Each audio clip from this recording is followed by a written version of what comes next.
friends, I have a social studies book for us. It is The Legend of the Blue Bonnet. Now, this is a fiction story, but you've been reading a lot about Native Americans, and this is an old tale told by Native Americans of Texas. And it's retold by Tommy DePaula. The Legend of Blue Bonnet. Great spirits, the land is dying, your people are dying too. The long line of dancers sang. Tell us what we have done to anger you. End this drought. Save your people. Tell us what we must do so you will send the rain that will bring back life.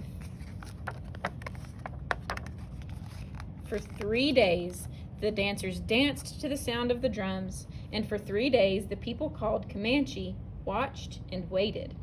And even though the hard winter was over, no healing rains came. So there should be some things that are familiar from your readings in this, even though it's a fiction story. Drought and famine are hardest on the very young and the very old. Among the few children left was a small girl named She Who Is Alone. She sat by herself watching the dancers. In her lap was a doll made from buckskin, a warrior doll. The eyes, nose, and mouth were painted on with the juice of berries. It wore beaded leggings and a belt of polished bone. On its head were brilliant blue feathers from the bird who cries, Jay, Jay, Jay. She loved her doll very much. Soon, She Is Who Alone said to her doll, the shaman will go off alone to the top of the hill to listen for the words of the great spirits. Then we will know what to do so that once more the rains will come and earth will be green and alive. The buffalo will be plentiful and the people will be rich again.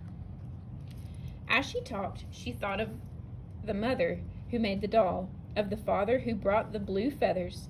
She thought of the grandfather and grandmother that she had never known. They were all like shadows.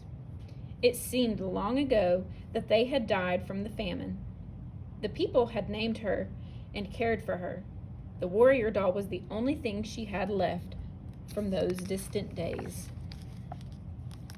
The sun is setting, the runner called as he ran through the camp. The shaman is returning. The people gathered in a circle and the shaman spoke. I have heard the words of the great spirits, he said. The people have become selfish.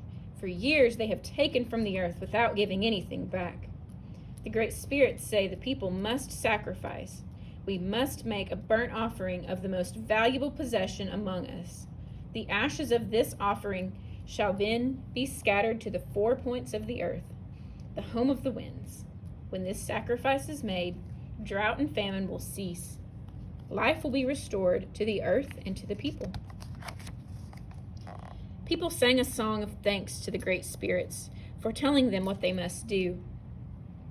I'm sure it is not my new bow and arrow that the great spirits want, a warrior said, or my special blanket, a woman added, as everyone went to their teepees to talk and think over what the great spirits had asked.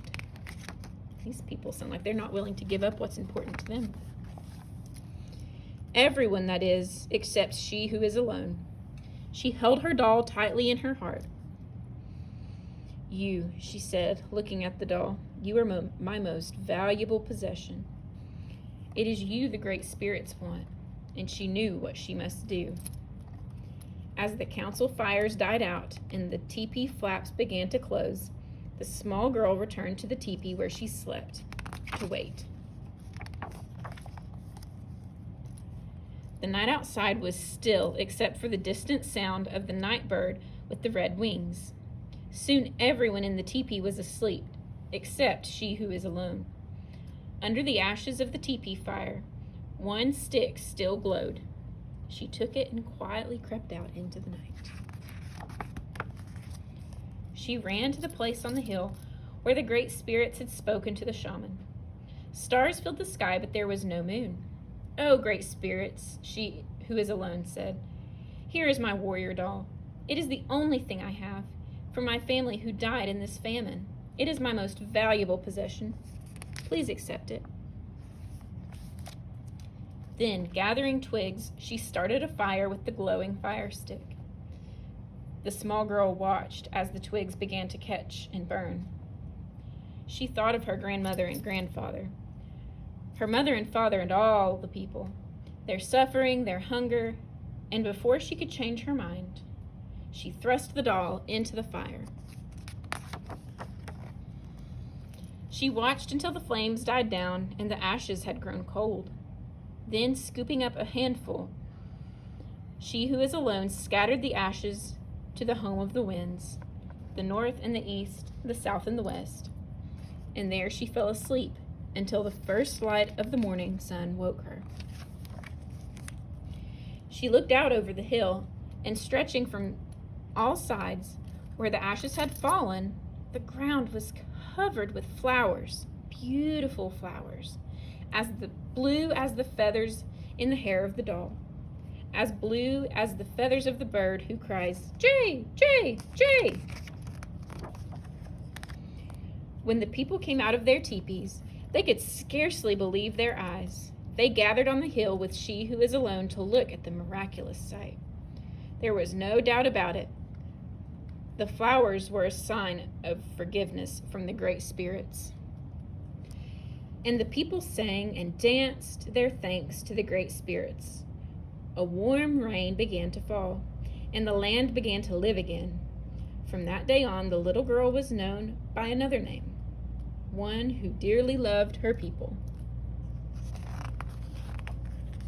And every spring, the great spirits remember the sacrifice of a little girl and fill the hills and valleys of the land now called Texas with beautiful blue flowers, even to this very day.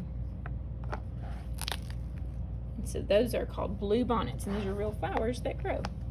And so I hope you enjoyed. You've heard a lot of nonfiction about Native Americans, so I hope this fiction story was enjoyable for you.